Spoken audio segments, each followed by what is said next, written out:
Welcome back to the Simple Farmhouse Life podcast. Today, we are going to be talking about gardening. This is the time of year where there's not a whole lot to do outside as long as you live in a zone where gardening's not year-round. Our guest, Bailey Van Tassel, lives in Southern California, but she is an expert on gardening, self-taught, kitchen garden style gardens for all zones. So we're going to chat about gardening, what you can do right now to prepare for gardening season, some of her best tips, some crops that she grows that maybe you've forgotten about. And then we're also going to be talking about how we don't do it all. So that's coming at the end of the interview. Join me as I chat with Bailey Van Tassel. My name is Lisa, mother of 7 and creator of the blog and YouTube channel Farmhouse on Boone. Join me as I share with you my love for creating a handmade home from scratch cooking and a little mom and entrepreneur life along the way.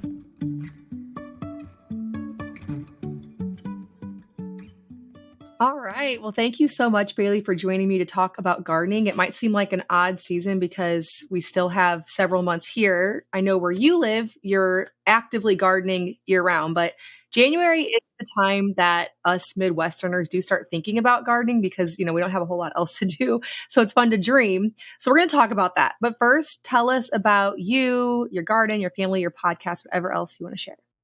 Yeah, well, thank you so much for having me first and foremost. I'm super grateful to be here.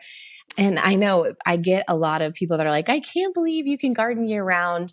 And it is cool, but it comes with its own challenges and pitfalls. And sometimes I'm like, gosh, I'd love to have just a month of rest, sort of. Right. But so I am Bailey Van Tassel, and I am a home gardener, essentially self-taught. I found myself in the middle of the suburbs, really beginning to raise a family and feeling this deep need to run to the country, which is how I was raised. I grew up on 3 acres with a creek in the back in Northern California, which is a different country than Southern California where I live now. And I just really was craving that connection. And so I started gardening. Kind of long story short, my husband was sort of like, even if you had this big dream garden, would you even really be into gardening? Was sort of his challenge. And I was like, I will prove to you that I will. And I went and got this one pot, and there were 6 veggies in it. I killed almost everything, but I fell in love with the process, and that spiraled into building raised beds I lived in a condo, and we had this HOA. So the homeowners association owned this patch of lawn in front of our condo. And I was petitioned them to make that raised beds, turn that into raised beds, and was able to actually really raise my kids out in nature more in a way I never thought was possible. And so that really got me into gardening. And now I would say it's sort of taken over. It really did sort of change the trajectory of my life. And now it was really the cornerstone for reconnecting me to everything from growing my own food to growing my own flowers and making my own bread and just everything garden to table, the whole thing, just even in the middle of Southern California suburbia, it really kind of took over. So from there, I started taking it really seriously, became a career. I started a monthly gardening membership. It's a subscription called the Kitchen Garden Society. It really is a place for people to stay on top of the garden and stay inspired. Because gardening, when I got started, first of all, it's not one size fits all. You can't just grow anything the way most gardening books teach you. They're sort of catered towards the Midwest. So if you're outside zone 7, really, the garden's going to have variations. And so that was something I really wanted to help people with, is no matter what hardiness zone you're in, we've got you covered on what you should be doing in that month, either harvesting or transplanting or direct sowing or tasks and tends you should be doing. And then seasonal recipes, lessons to keep you just on top of how to grow potatoes properly, growing potatoes in a grow bag, all the things. So, that's kind of long story long, maybe. No, that's good information. Very good information. So are you currently gardening on just a small plot in suburbia? Yeah, so I started out like with the one pot and then I moved into two raised beds and now I actually have 10 raised beds. And it is a little bit, I'd say we're Okay. on just under a quarter of an acre, but that includes like the square footage of our home. Right, right. But yeah, we are deep suburbia, Southern California, where it is like not cool to garden. It is very uncommon, Yeah. especially if you're under the age of 65. So yeah. That's interesting. What I love is that you can grow so much food on such a small plot of land. I learned that same thing in our last house because we had a small city lot there, and I gardened as much there as I garden here. Now I have big dreams of expanding that, but more like I don't have the like mental space and the time. I feel like I'm sure if I gave up other things, I'd have the time. But I don't currently have any more time than I had at my last house. And so therefore I grow the same amount of food even though we have a lot more space. So that is really encouraging that you can grow so much. Now, what percentage of your vegetables and fruits are you able to grow on your little plot? Yeah. So we just started over maybe 5 months ago with these new beds in this new home. So I sort of, my yield like dropped a little bit because you're getting the soil right. And we Right. planted like new fruit trees and everything. But I would say, especially in the fall, I'm pushing like 65%. And that is just a ton of leafy greens, all our brassicas. My goal this year is to try and grow as much of our own broccoli for the year because you can freeze it and all of that, and potatoes and onions and herbs. So a big part of it too is really keeping your eyes on seasonal eating. And that's helped me replace a lot of veggies if I'm like not buying tomatoes in December because you shouldn't be able to. I mean, in California, that's a little different because the growing, I actually have tomatoes growing right now that were volunteers, which is totally bizarre. But it's a lot of work too. So like if you're really focused on like 4 raised beds and you're just kind of focused on 10, you're going to Mhm. grow the Yeah. same amount of food. And that's where it gets interesting too. And you just evolve as a gardener and Yep, that's as like true. a bit, I mean, as a mom, I've got 2 little ones and a third on the way. Life gets super busy. And Yeah. sometimes as much as I wish I was just killing it in the garden all the time, not like aliving it in the garden all the time, it's, Yeah. becomes second fiddle. Oh, for sure. What's the rhythm in California for? I'm sure there's still like stuff grows, then it dies, and it grows. I have no clue what that looks like. So, how does that work in your zone? Yeah. So depending on the year, but I mean, for the most part, we actually can grow a ton of things as perennials if you can keep them well maintained. So, for example, like a tomato plant, most of the time our tomatoes are too high maintenance. And so they get like blight or mildew or critters or something. So I can't grow them perennially, like to pull them out and replace them.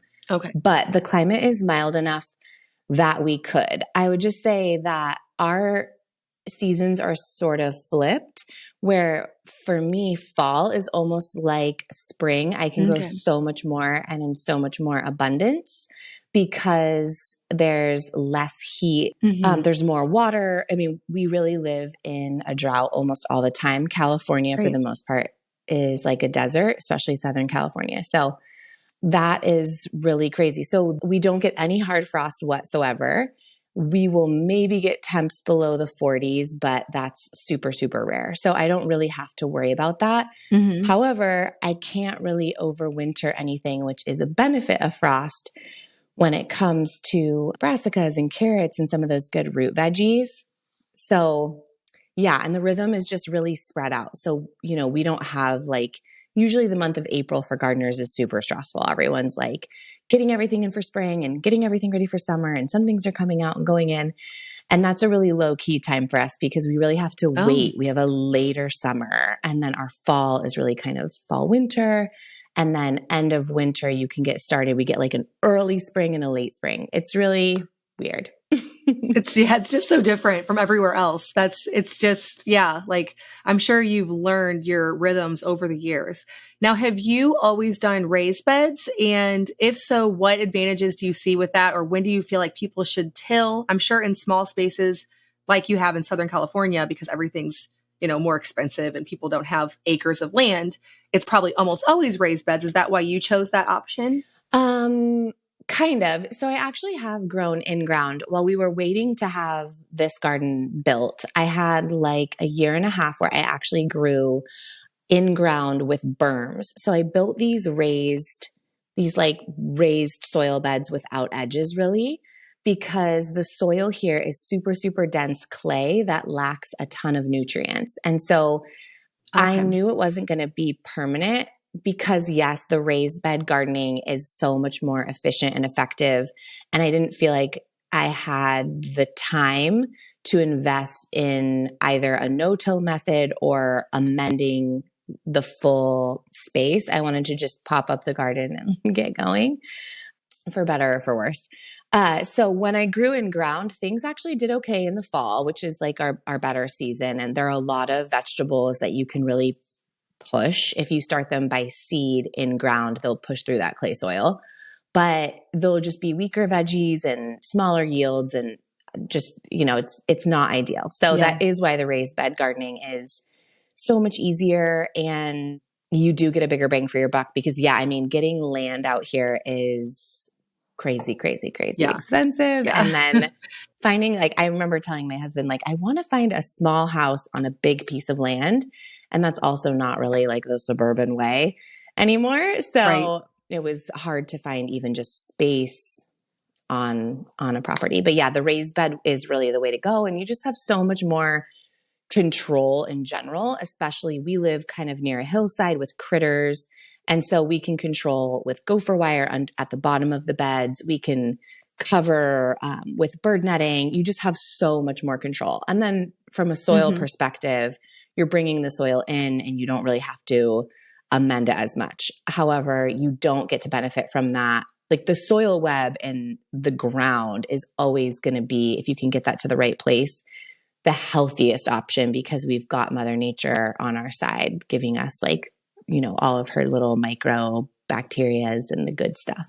Yeah. Where are you sourcing your soil? Is it easy to come by for you? That's a good question. It's not easy to come by. And I have played with like 1,000 different bagged soil companies and recipes and mixes, and was just recently able to source like something local to us. It's called Number Two Organics, like not an ad, not a sponsor, totally obsessed. And you've got to find these companies that are really, really investing in having good compost. And also topsoil is so important when you're filling a raised bed. You need to just have like just dirt in your raised bed. And if you're bringing in native clay soil, it's not exactly the quality that you want. But if you're buying topsoil from like a big box store, it's full of wood byproducts, which is what you want to avoid, Okay. because wood is really nitrogen stealing, and it just can really mess with your first few seasons of gardening. So you're slow starting. I've tried bulk soil around here. It's just harder. I would prefer to source from like a farm. A lot of times farms have great compost, or they've just got soil that they need to get rid of that they'll sell to you in bulk. And that's just really hard to come by where we are. So I've had to find good bagged soil options. It's Yeah. been a journey. I've killed a lot of plants and spent a lot of money making soil mistakes. Yeah. Well, that's such an important foundation of the garden. Are you doing composting too? Now, I know you don't have like farm animals, so you probably aren't doing that, but saving all of your vegetable scraps and leaf waste. Actually, maybe you don't have leaves either. Not sure if you have any trees. But yeah, are you doing compost? No, I mean, that's the crazy thing. I'll tell my husband, I'm like, I'm going to go like on a hike and forage for leaf fall, because, and this is what breaks my heart about suburbia, is it's like there are people like blowing leaves away and like getting rid of all the leaf litter. Yeah. I'm like, Do you go pick them up no, maybe? yes, Like ask your neighbors, can I have yes, your leaves? yes. I'm like that weird person that's like, hey, like, can I throw all your dead leaves into a garbage bag and like take it home to my garden? They're like, sure. Uh, I don't feel like that'd be that weird in California. Like I feel like people would be like, all right, like I'm doing something green here. I can give you these and I feel better about myself. Or like maybe they're coffee grounds or something. If you crowdsource that, like maybe you actually could make people would probably want to move their stuff to a better place than the landfill. Yes. Yeah. No, it is. There are definitely varying levels of like crunchiness in California. So you got to Yeah. find like the pocket. Yeah. And the perception, my husband is from Illinois, so he's from the Midwest. And the perception of Californians from the Midwest, it Okay. makes me laugh. It's hilarious. Okay. Well, that's probably what I'm operating off of here. I'm from Missouri. So I love it. But yeah, I mean, you could be onto something. And they do, I mean, they have like compost systems where we live too. Like in most municipalities have like the green waste. You can buy compost from the city. We have a worm bin, which I'm looking to expand. I have a girlfriend who built this big like hutch for her like vermicomposting system. And that's the best I've found for a really, really small space. We're like Okay. literally using a Rubbermaid, Yeah. but it's not enough for the amount of garden that I have now. So we're doing that. And then I get compost from, again, like I'll buy bagged compost, or what I'm always in search of. The ultimate animal fertilizer is rabbit poop because it's not hot. So you can use rabbit poop like fresh out of the bunny and put it in the garden. And it's like the best slow release fertilizer Oh, I didn't know that you that. can find. My It's the, sister has rabbits, get so it, I could girl. source that pretty easily. Yes. No, seriously, my garden mentor is my godmother and she raises rabbits for meat, but she collects all the rabbit poop for the garden and it's like her major, major secret. So Oh, that's hot tip right there. yeah. Hot tip that rabbit poop is not hot. That's really good to know. Yeah, because we have cattle, and so we have that option. But it's always like, at what point can I put that in there? And then one year I went out to my sister's farm and I collected horse, and we got the most like the nastiest weeds you've ever seen in your entire life. Like I couldn't overcome them. Yeah, So I'm yeah, like, I yeah. don't think I'm ever gonna try that again. Yeah. I mean, that's like the next level of my suburban compost foraging is we've got like some horse stables down the way. My husband's like, you should go like scoop the horse poop for the garden.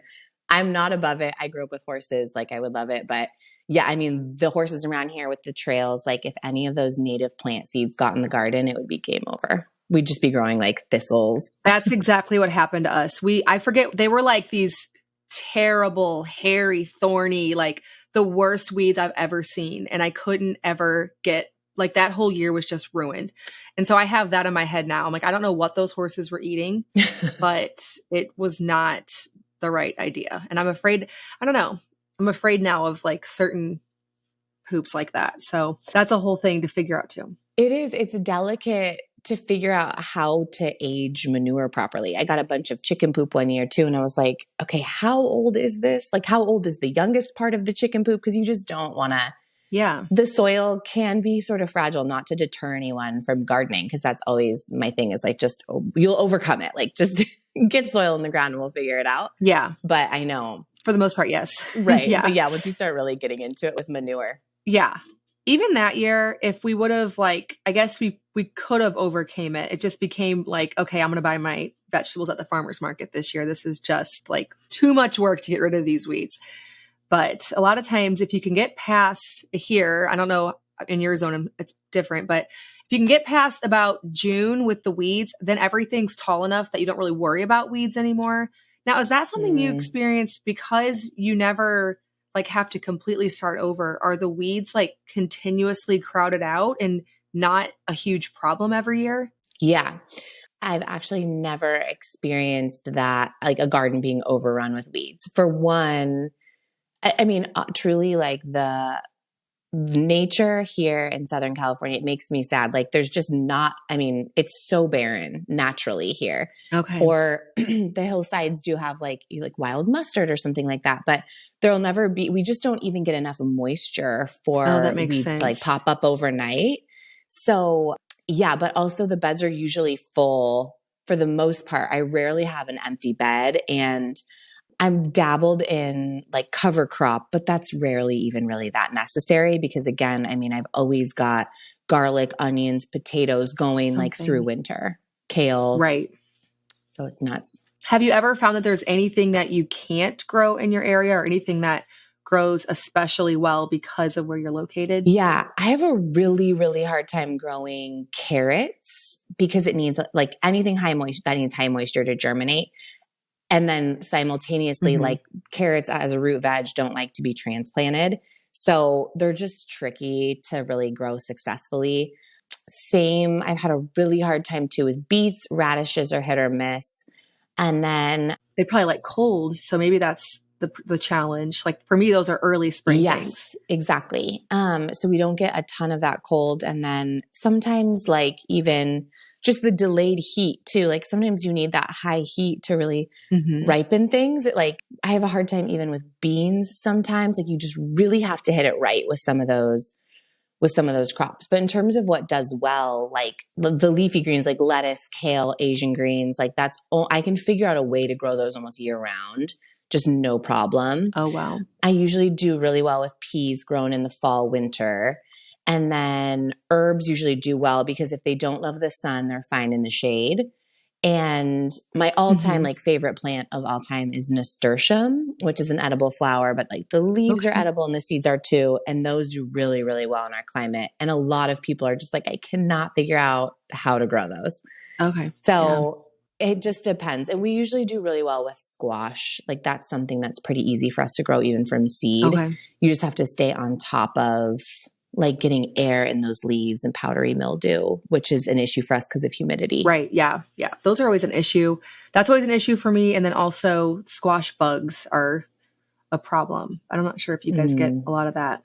We do. We get some of it, squash bugs and like cucumber beetles. Every year, I feel like there's like Hmm. a different plague that we have to tackle, depending on like, Overcome. like aphids one year and then yeah, it's crazy. And those are, I mean, I don't know. I kind of think that's what keeps gardening fun sometimes is you're always sort of sharpening your spade, so to speak, and figuring out how to either prevent or overcome pest issues or what have you. Right. Something that I found really interesting when I got started gardening was as I was looking through seed catalogs, which is like what you guys are all probably doing right now, myself as well. Yeah. When you read the seed catalog, there's actually so much information to be gleaned about what is hardy for your Hmm. zone. And that will really help you because each zone is going to be plagued with different issues more commonly. Right. So if like, if the squash beetles are a main issue for your area, you'll be able to find like varieties of plant that are more resistant to that for your zone that will really help you like overcome that. That's a really good tip. I feel like that's something that when I read, I think like, oh, I'm sure I could probably still grow this, even though it's not suited for my zone. But that is not information to ignore. That's where you run into a lot of issues. And there are certain things that just are better for your area. And so I'm going to keep that more in mind this year when I'm looking through all of my seed catalogs. Is there anything that you grow that you feel like people forget about that you always, it's like one of your favorite things to grow or a couple of your favorite things to grow that other people just never talk about? Yeah, I would say arugula is one that I grow, like always grow every year, does really, really well. And you can harvest it at different maturity levels and it will change the taste. And that replaces like a ton of lettuce for us because it just does so well. Hmm. I would say, oh my gosh, what else is overlooked? I think there's some old school veggies that need to make a comeback, like rutabaga, kohlrabi. Leeks, I feel like are kind of having a moment, but leeks and shallots, like getting off the beaten path and will really elevate your cooking in a way that I feel like makes gardening and then taking your veggies to the table really, really exciting. Hmm. And so that's something that I feel like people often overlook. But I think too, really dabbling in unique like herb and tea plants is something else I always encourage people to, because that's really everyone can grow herbs. Like that's the entry, that's like the Yes. gateway drug of gardening. They're And it so easy will, too. yeah, they're so easy and they're so much more versatile than you think. And again, like majorly up level your cooking. Hmm. So that's something I always recommend that people like really get into. But I also think like you have to have an edible flower moment in your garden no matter what, because that also, it's exciting, it's beautiful, it attracts Yeah. pollinators, which people I think overlook too, getting flowers in the garden. And especially if you're really into veggie gardening, which for me at first I was like, this is the highest ROI. Like I'm spending time out here, I'm growing food, Right. you know, and now I'm starting to get much more into flowers but I always have edible flowers growing because it's sort of a double whammy. What I like about that too is we can't get that locally. There's nobody that sells it at the farmer's market. You probably have grocery stores that have that. Yeah. We definitely do not. We do not have any of the off the beaten path type vegetable, I would have a hard time finding a leek. Like if I was going to have to go up to my grocery store and find a leek, I'm not going to find that. So that would be a really good reason in itself to grow some of the things that you're talking about, just because a lot of things like, well, I could always grab that from the farmer at the farmer's market. I can't get edible flowers, certain herbs, certain like root vegetables. And so I like the idea of focusing more on those. Yeah. This year, there's been crazy like flu and virus season. And I was super grateful because my first approach is like, okay, let's like load the family up on herbs and this and that. And I always have weird things growing. I'm growing like catnip, which is super good for little kids and their immune systems. And most people are like, why would you grow that? You don't even have cats. It's like, no, it's like so beneficial to have. And just always be drying them. Like calendula is another one that is a super powerful plant. And it's like, even if you're not into herbalism, you can eat the petals, you can decorate cakes with them, you can set them out as a bouquet. Like they're really good for pest management. Like there's just so much. And I'm most places you can't just buy that somewhere. Right. No. But it will grow really well for most people. Yeah. Are you growing herbs for like a pregnancy tea right now, or any kind of like medicinal teas that you're drinking regularly? Yeah, I wish I could grow berries. I have the hardest time. So like raspberry leaf tea is so good when you're pregnant, and I couldn't grow raspberry to save my life. It needs really sandy soil and like some space. And it's just, I would have to really like go all in on raspberries. Yeah. But I've thought about going to some local farms and seeing if I could source it, just because I think it's fun and interesting. But so one of the herbs I grow is lemongrass. And one of the reasons is it's super good for you. I've been drinking tons of lemongrass vanilla tea. I just shared a recipe actually on my Instagram, and it's so good. It's lemongrass, vanilla, dried apples, dried orange peels, and raisins. And if you get like the mix right, it's just super like calming but refreshing. It's just a really good like afternoon tea with a little bit of honey. But lemongrass looks like a landscape plant. And I like it because it's big and grassy looking. So it kind of creates like an aesthetic and a vibe in places in the garden where I want to like hide a wall or just create different heights. Right. But it's also edible and super useful. And it's so pretty when you cut it and you braid it and you dry it. Like it's a dream.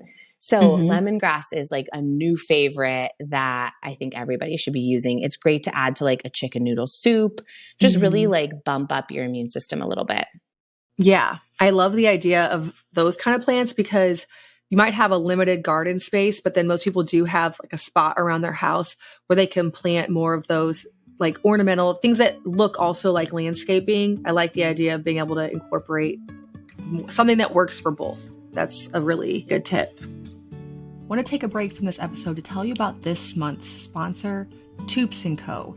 Now, if you've been listening to this podcast a while, you've definitely heard of Toops & Co. I actually have recently sold my mom and my two sisters on Toops & Co. makeup. We were on a girls trip and we were sitting in the hotel room talking about our makeup, and they were on their phones quickly ordering it because I love it.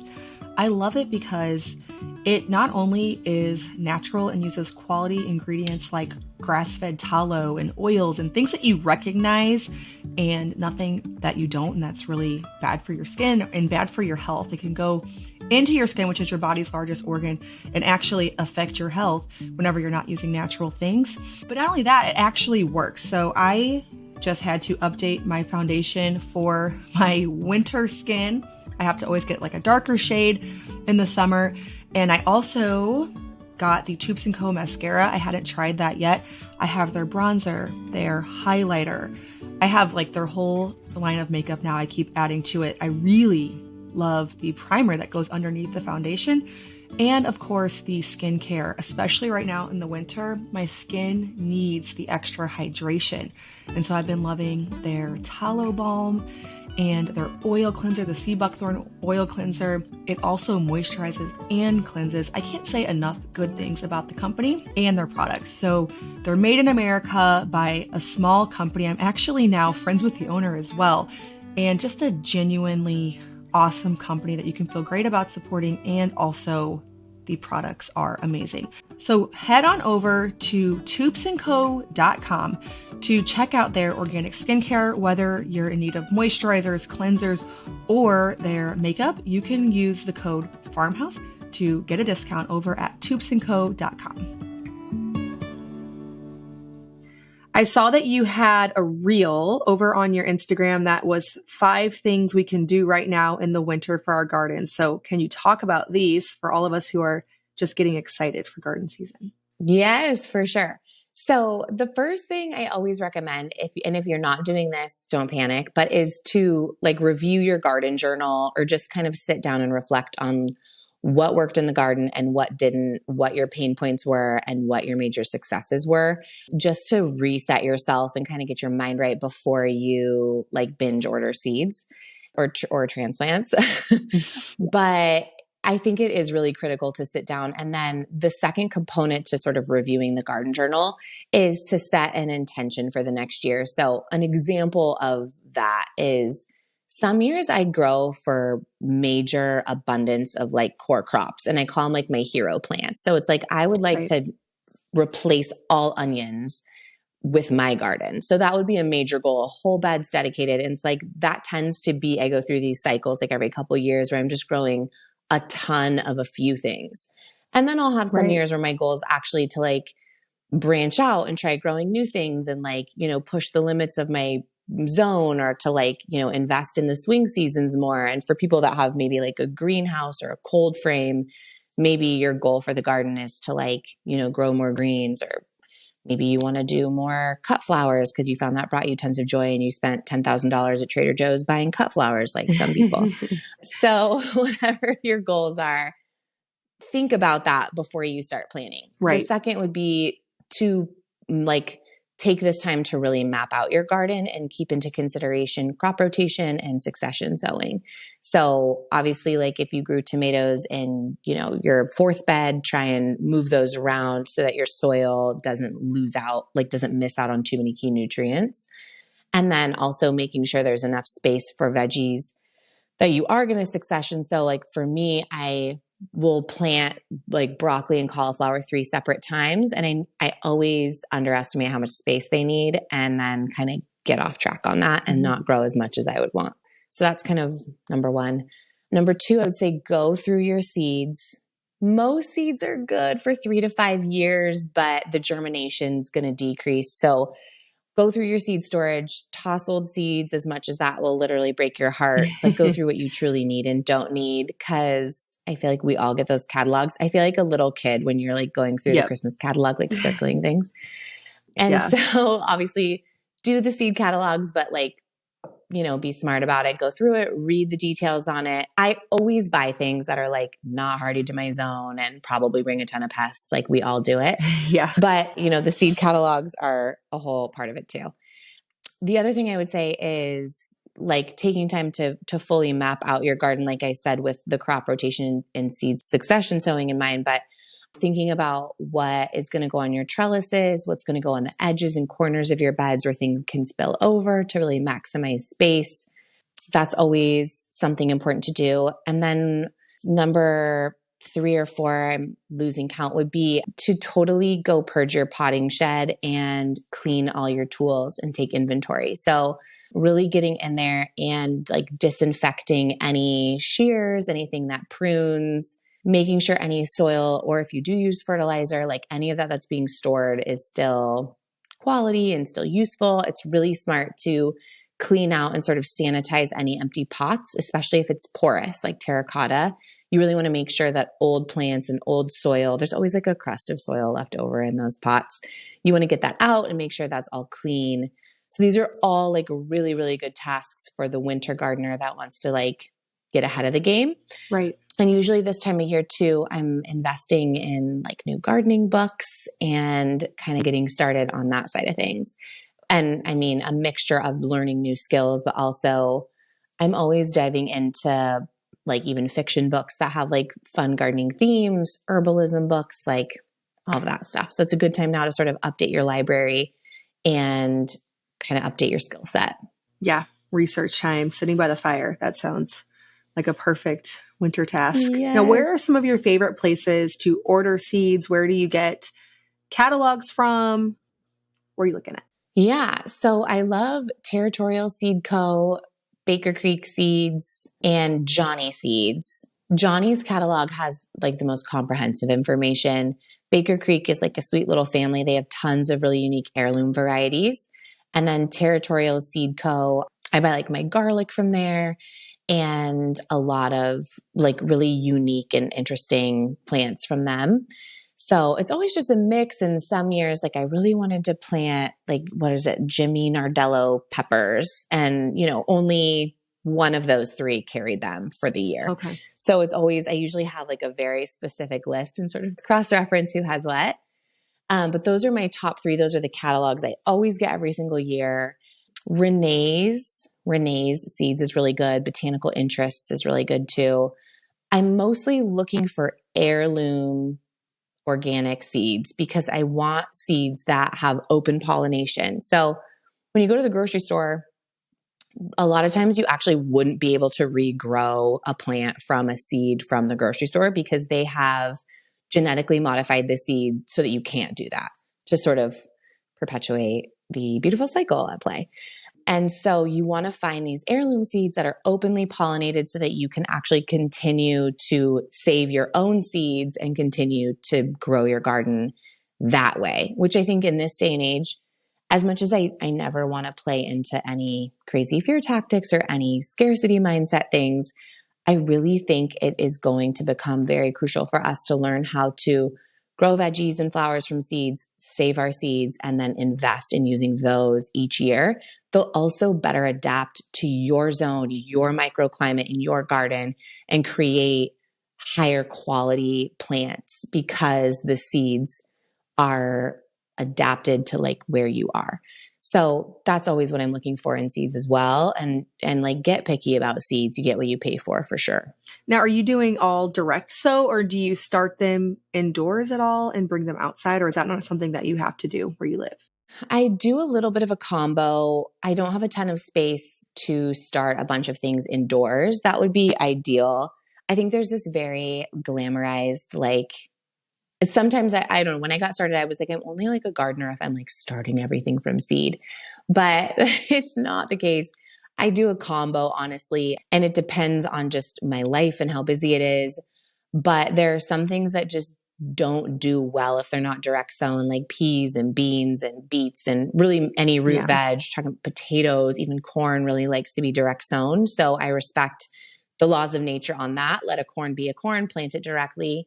But I do have the benefit, and I've really found a sweet spot for my zone where I start a lot of seeds under. I have this like micro greenhouse that I can carry around, that I start a lot of seeds outside just under my little mini greenhouse, mainly to protect it from like the birds, because birds will get into my beds and eat all my seeds and the elements. So I can baby those seeds a little bit that don't need like, tomatoes sometimes need like a heat mat and, a certain amount of light.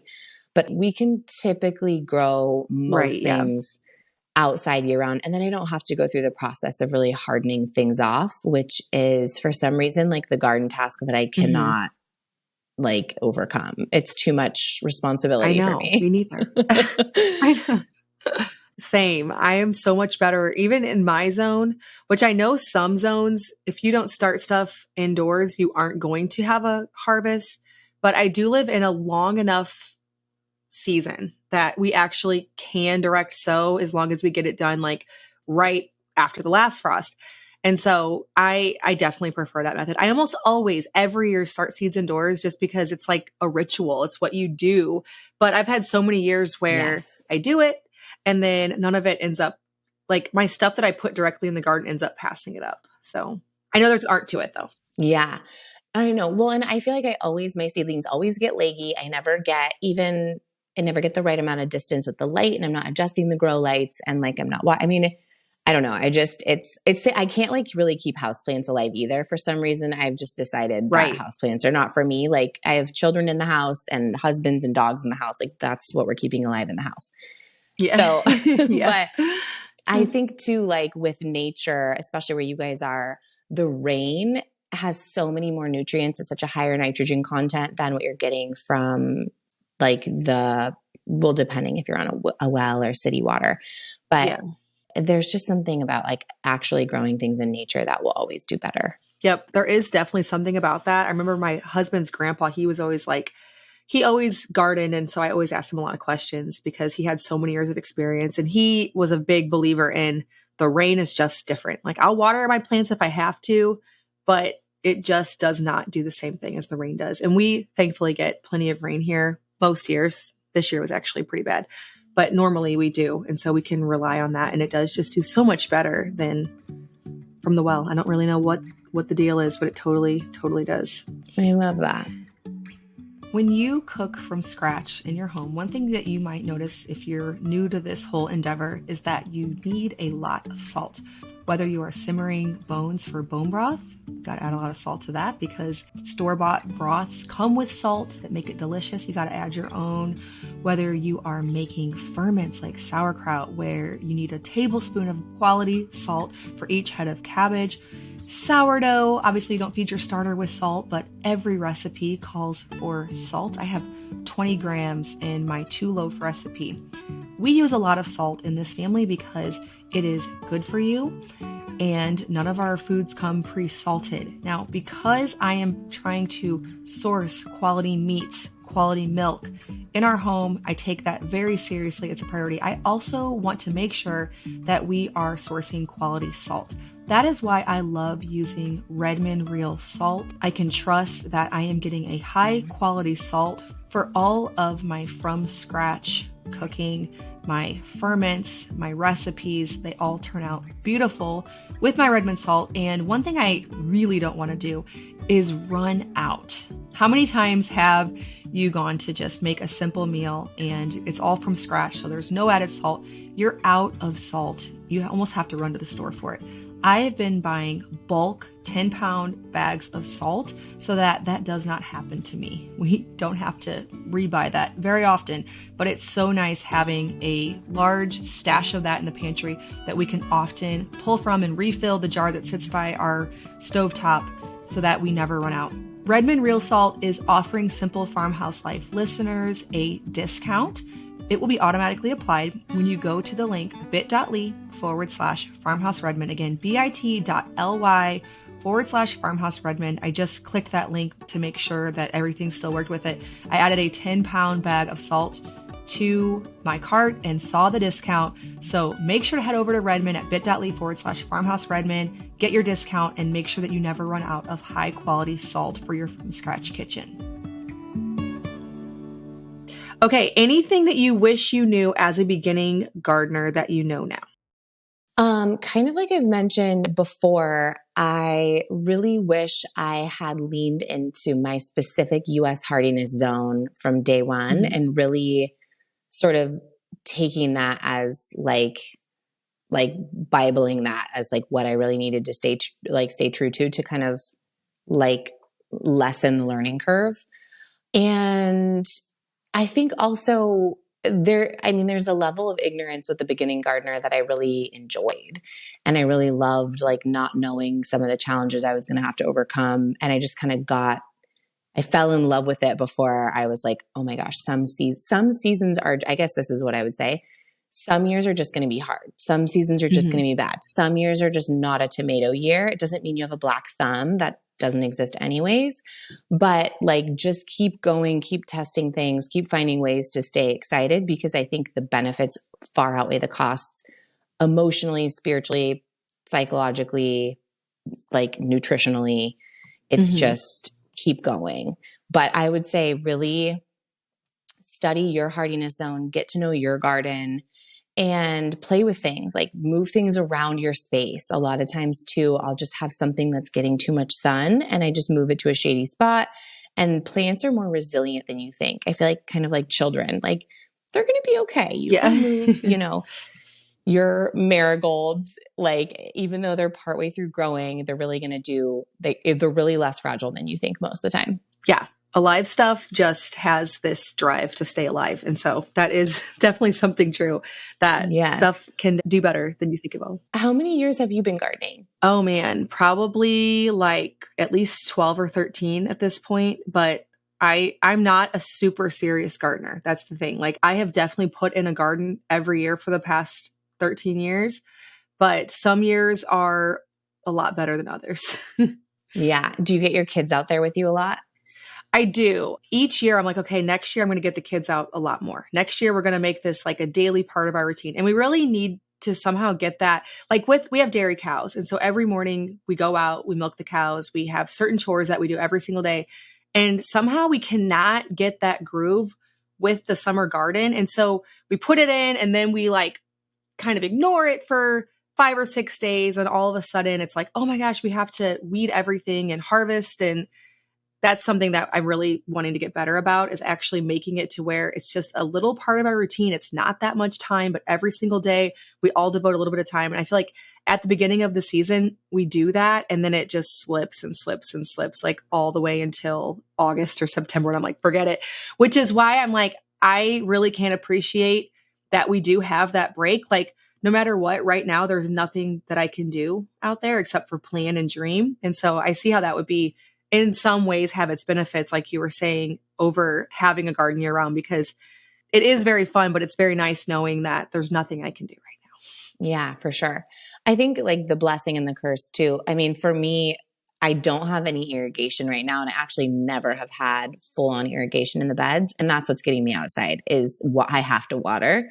But I also have way less Mm-hmm. chores than you do or anyone that lives on a farm. Like these and this, that was kind of part of why I wanted the garden too, is we live in a place in the suburbs where if you don't insert adversity and challenges and natural rhythms to set the family at the pace that you want them to be at, or insert the character and the values that they want them to have, it's really easy to let comfort and convenience just take over. And so this was something for me where I felt like I could sort of reclaim that, like, no, it's our responsibility to go out and keep the veggies alive and keep the garden going and make sure there aren't any pests. And similar, like with our kids, I mean, this is off topic of gardening, but like giving them chores to feed the dog and the dishes and all these things. Mm-hmm. It's so easy where we live to not have to just choose, like opt out of those responsibilities. But then you're opting out of like the good stuff that comes along with them. Yeah. And so that was a big driver for me. But it's also, my husband's like, we need to get the irrigation going. I'm like, we do, but we don't, because it keeps me out there and it's way harder and more time consuming. But it's part of what what I think keeps the garden really healthy. I've always got eyes on it, and it Mm-hmm. is a part of our routine. And the kids know every morning if they wake up and I'm not in the house, I'm in the garden, and they come find me. Yeah. And I love that. No part of it's automated. It requires daily attention. That's when it also becomes part of your routine. And since you do live in a climate where it never really stops, I'm sure it just stays part of your daily routine that you go out, you do certain tasks. That's like with milking chores. It's not something we have to think about doing. It's not something that we have to like motivate and will ourselves to do. We just do it. And we haven't gotten to that point with the Yeah. garden, but I know that we definitely should. I think what it is I don't have a natural love for gardening as much as you or some people do. And I wish I Mm. did, but sometimes I just don't care. Some years I care a lot more than others, but some years it's just like one of the first things to go mentally. If like there is something to go, it'll be that. And so if there's anything else that's like really weighing on me, or I feel like we have too many obligations or whatever, usually the garden's the first thing to be like, maybe we'll just put in less stuff this year. Yeah. Well, I'm like the opposite, where I feel like I wish I had more of a drive for like sourdough. Like I just always somehow find a way to be like, I don't care about my starter and I'll just restart it again later. And, It's it's exactly like always like that. something. Cause like I have so much drive for that. Like I'm not going to stop doing sourdough. I love it. But like gardening, I'm like, I wish I did. Like I like talking about it. And it's cool that other people in my listening audience get to hear your wonderful tips. And I'm not saying I don't put a garden in, but like I just don't care that Yeah. much. I know. It's the same. I'll do like a couple weeks where I'm baking my bread and I'm like, we're a sourdough family now. Like we're sourdough waffles, we're sourdough bread, we're sourdough sandwich, like we're sourdough everything. Gotcha. And then life gets Yeah. busy and I forget and something goes wrong and I'm like, back out to veggies. We'll focus it on veggies. Right. I love it. I know. But it's like, at least you Yeah. guys are doing it. Yeah. Well, there is going to be something to go. And that's always encouraging for people to hear too, because I share about gardening. I share about sourdough. I share about having a dairy cow. I share about chickens. You share about a garden. You probably share about sourdough and, having 3 kids and being pregnant, or 2 kids and being pregnant. But people think that because you share all of that, you're doing all of them all the time. And here we're like, you know what, whenever things get crazy, there's always something that we just don't care that much about. And thankfully there's a farmer's market. And thankfully, you might have a market that sells sourdough bread. There's other ways or raw milk that you can still source those things. And it does not have to all rely on your shoulders. I think it's good though that you have the skills. Like maybe you don't do sourdough every day, but if you needed to, you could do sourdough. And if I needed to, I could probably grow like all our vegetables because I do have the skills. I've built them up over the years. This year, maybe I don't have to because things are fine and I can get them at the farmer's market and I'm going to just kind of coast in with that. But yeah. I definitely get the most feedback from people when I share fails. And they're like, oh my God, it was so refreshing to see that you like murdered all your radishes. It's like, we're all dropping some balls. It's just having the intuition / wisdom to know which balls it's okay to drop and to be like, okay with it. But like you said as well, I think leaning into the community component, and this is where living in California is great. I can get raw milk at the grocery store. Right. We have a local farm with a CSA. Like there are a lot of safety nets for me if my like little suburban homesteader dreams start falling apart. Right. But I think leaning into that is super crucial. And that's given me creates a lot of fulfillment in itself, is connecting with other people that just have those similar values that are striving for the same lifestyle and finding ways to like lean into it however it makes sense. Because not everyone can make it so much a part of their lifestyle or their career or their mission in life to like pursue all of these things. So finding ways to still make it happen for you. And totally, like you said, having the skills, like I went on this crazy, like we're going to do raw milk and get like the butter mold and do the butter thing. Like, it's just cool to know how to do it. Yeah. I will not have a dairy cow. I can't like legally, right. But like, it's so cool to be able to know how to do it and just like maybe someday, Yeah. But just knowing that you can, and you've built connections, it sounds like, in your local community so that even if you can't do it, people who can, where to source those things. Those are all very valuable skills and they all come over time. Like you said, you've been gardening for many years and this is just all like one thing built upon the next. So all very encouraging. Tell the listeners where they can best find you and what it is you offer with your gardening course or whatever else you want to share. Yeah. The best place for sure to find me is just baileyvantassel.com, BaileyVanTassel. I know it's a big name. BaileyVanTassel.com or on Instagram, Bailey Van Tassel. But if you're interested in the monthly gardening membership, that's the Kitchen Garden Society.